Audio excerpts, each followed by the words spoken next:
Good morning, you guys. Happy Sunday. Welcome back to Vlogmas. Today is Sunday, December 12th. I think today's the 12th.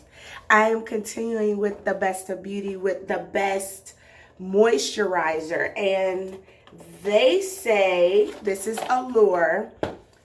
We're back to this year's Allure Best of Beauty reviews. They say the best daytime facial moisturizer, which is a daytime treatment, is the Olay Regenerous Whip SPF 40. Now, I could not find the SPF 40 like anywhere, but I was able to find the Olay Whip with SPF 25. I will keep looking for the 40, but I did pick up this Olay Light as Air Finish Whip SPF 25. And they say the airy peptide pack formula delivers on both fronts. So if you find the Regenerous kind of this, let me know. I could not find it. But I'm going to use this today. I just cleansed my face with the La Roche-Posay, and I did do the facial exfoliation with the Olay as well. Oh my gosh. This is what it looks like. It does look very whipped. I'm going to take some off this top here. It's too much. Goodness. I'm skipping all serums with active ingredients this week, which is why I'm using a lot of this Olay stuff, because they didn't put a lot of actives, which are like acids, vitamin C, retinol, all of that stuff. Because I'm getting laser hair removal on my face in 1 week. So you have to cut all of that out the week ahead. But I stopped using retinol 3 months ago. Not because it's not the truth and made me look like a little baby here in my quarantine bubble, but because I don't want to burn when I do laser hair removal, and retinol will have you burning from the laser. And as a black woman, I stopped that 3 months ago to make sure I was good. So this is a nice moisturizer. Actually, it says fragrance free. So I guess this is just how it smells normally. It smells really clean. And as you can see, I was looking plenty ashy before. It's whipped in texture on my hand, but not when it goes on. When it goes on, it feels very creamy and moisturizing, and I love it. And I don't really have a moisturizer that I can really recommend right now, because most of the year I used Eve Lom. And I loved it, but it's so expensive. It's like prohibitively expensive. And I could only really use it if I found it in TJ Maxx and places like that. Don't look at my brows. Oh my goodness. I've decided I'm going to go ahead and get my brows done, because I just can't wait anymore. I cannot look like my 11-year-old self much longer. Hi guys, so I'm back and it is raining like crazy. Of course, as soon as I need to leave the house, it starts raining like cats and dogs. But I'm headed to H-E-B to pick up my groceries for the week. I put in my order on yesterday, and the car next to me wants to swerve. That's not cool. Let me get in the next lane, because I hate crazy drivers. As you guys know, I was in a really bad car accident a few years ago when I first started my channel. I felt so bad because I couldn't even launch the channel like I wanted to, because I was in so much pain. It was just a crazy time. And looking back, I should have shared that and been more open about it, but instead I would just not film and then come back when I felt better. And I think that made me look inconsistent. But anyway, headed to get my groceries, and I realized that I never filmed the video telling you guys what happened to the second house that I called the one. And so I started editing that video to upload today on Sunday, December 12th. And I realized I never got to the ending. I never got to the punchline. So this video is going to be out of order because I'm going to actually film this today and upload it today just so that you guys are caught up. And this Vlogmas has not been going as planned, but I'm trying to catch you guys up. I'm trying to let you guys know what I'm doing every day. And it was really hard when you all were a month behind in the house hunting journey, because the house hunt is the bulk of my life at this time. And if we're going to be friends, I need you guys to know what's going on in real time now. And then I do plan on stopping Vlogmas on Christmas and taking a break through January. And so I really need you guys to be up on the latest, at least through Christmas. You know, I thought that I was going to be closing on the property on the one on December 18th. And that's not gonna happen. Like, it's not gonna happen. The appraisal came back, and right now I'm gonna insert the clips that I did film where I'm telling you guys about the appraisal. Hello, beautiful people. Welcome back to my home buying journey. I'm Stacey Elaine. Today we are talking the appraisal. So I put in an offer on a townhouse here in the city in Houston, not in the suburbs or anything. I like living in the city. Put an offer on the townhouse, and there was a lot of debate and negotiation in getting to the asking price. So the offer that we wrote the contract at is about $20,000 less than the listing price.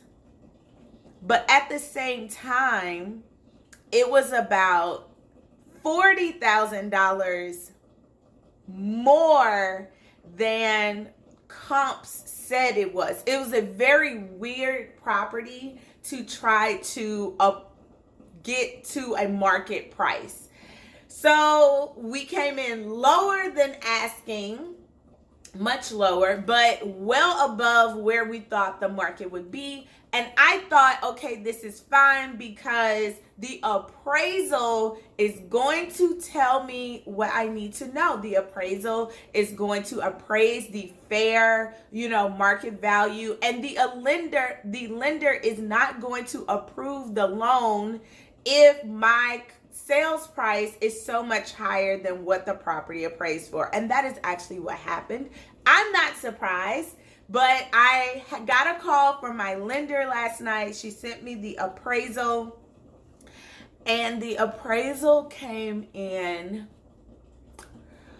$45,000 below the current sales price. 45. So for me as the buyer, of course, I just want the lady to sell it to me at, I want the seller to sell it to me at the appraisal price. Like, come on, let's get the deal done.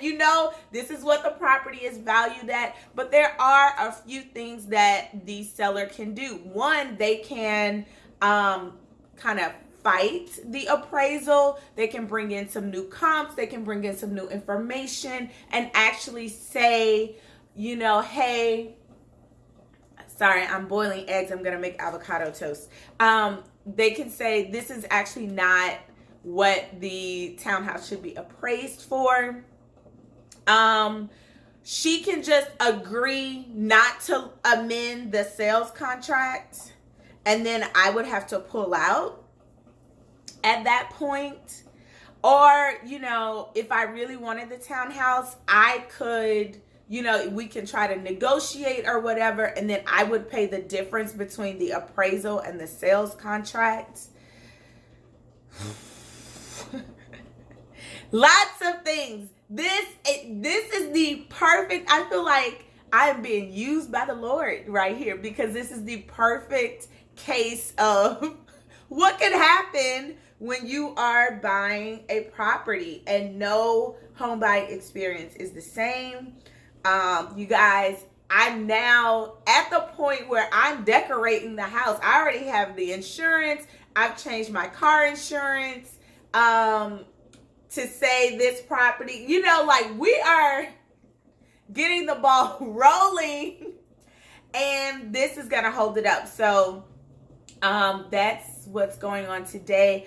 I should be getting an update later in the day to see what the seller is thinking to do. But I do know that she already has another property that she's trying to move to, or that she plans to move to. So it is in the best interest of both of us to get a deal done. So do I plan on paying the difference? No, I do not. I don't plan on paying the difference. I'm just going to keep it all the way real and all the way 100. So that is a no-go for me. I don't want to pay more than what it appraised for, especially because we are in a recession, and I do think home prices could get even softer in 2021, and I'm just not here for it. It's too risky to me as a buyer, so I'm not going to do that. So we basically have to negotiate a new deal based on this appraisal, and I'll let you guys know how it works out when I get the call, what happens. But I am now a month into this property. Yeah, about a month into it, and I don't even know if it's gonna work out. So, as you can see, we were going back and forth about this appraisal and everything. What ended up happening is that the day after I said that the seller and seller's agent would appeal the appraisal, they came back and said they actually were not going to appeal it. They were just going to not move forward with my contract. They were going to put their house back on the market for the same listing price, and they were going to hope to get a better appraisal the next time with the next buyer. And that was that. So there was nothing I could do, because that was the seller's decision not to negotiate. She did not want to negotiate. She did not want a lower price. She refused to accept a lower price. Not even saying we had to go down $45,000 or whatever, but there was no meeting in the middle with this lady. She was not going to do any work. She just was like, no, F the appraisal, F you, F your agent. They got really nasty. They got really, really rude and disrespectful towards my agent, who is my family member. So, you know, I hated that as well. And so we had to pull out of the contract.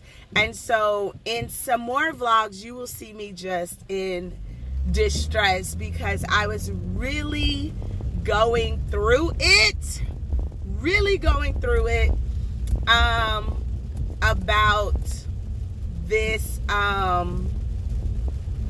About this woman and her decision. And it was her decision. It was not mine.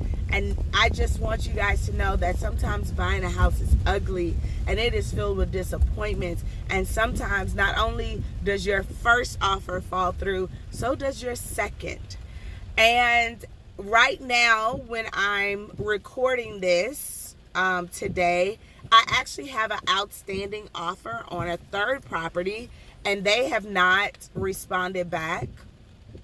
And it's been about 36 hours, and they haven't said anything. So I think we might have to pull that offer so that I can move forward as well. And it's very ugly. It's very, very ugly, just like today's weather. That's how my house hunting journey is going. My house hunting journey is as ugly as my eyebrows. To believe you have a choice, and daily you choose me. You still love me in spite of me. You still chose me. Every scar, you see it all. You still love me, love me, in spite of me. Guys, I am home. I just made breakfast. My breakfast tacos. They look so yummy. Bacon, egg, and cheese, avocado, and salsa. Oh, looks so yummy. Now, I'm using my Always pan, and I just want to let you know, I have not washed this pan. I just wiped it very quickly with a paper towel, and this is the paper towel that I used in between the bacon and the eggs. And then when the eggs were done, there were just barely anything in the pan. So I just put it on this plate because I compost, and this does not go in the trash. It's actually going to go in a bucket, and people come and pick up my bucket and they compost it. But this is how this Always pan looks after cooking and before cleaning. I just want to say I'm a big, big fan. I'm a big, big fan. Was different. And then you got a chance to open those gifts. Nothing in this world will do.